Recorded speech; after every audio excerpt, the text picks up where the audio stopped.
This case is arguably the single most important economic case that has ever come before the Supreme Court. If the lower court's ruling is upheld, President Trump has correctly said that will be the end of the United States, because it will be impossible to defend ourselves from the fentanyl poisoning and all of the trade environment, which is hollowing out our supply chains and creating very dangerous problems for the American people. The first is whether or not the fentanyl killing Americans constitutes a national emergency, whether the trade deficit constitutes a national emergency. Of course they do. It's unconscionable that communist China, in league with the Mexican and Canadian drug cartels, are killing Americans with fentanyl and now this new designer drug. It's called nitidine. We're losing, by the end of the day, we'll lose another couple of hundred Americans. It's over 1 million since the fentanyl war against America started.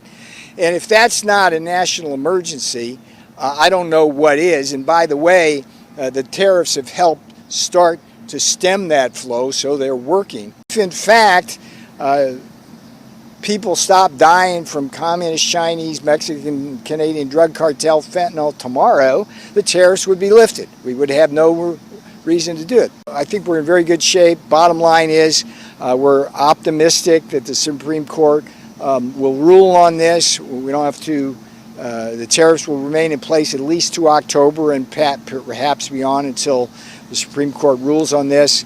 And here's the problem with India. It's a two-pronged problem. There's 50% tariffs on India.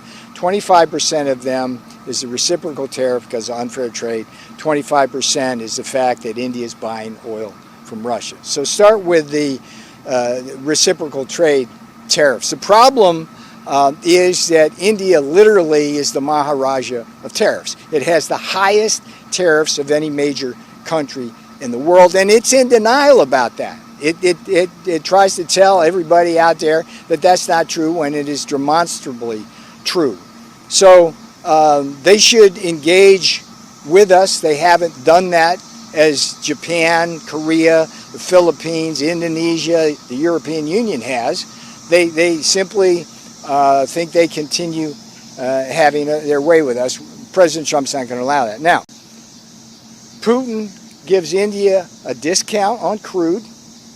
They refine it, sell at premium prices to Europe, Asia, and Africa. It's nothing but profiteering.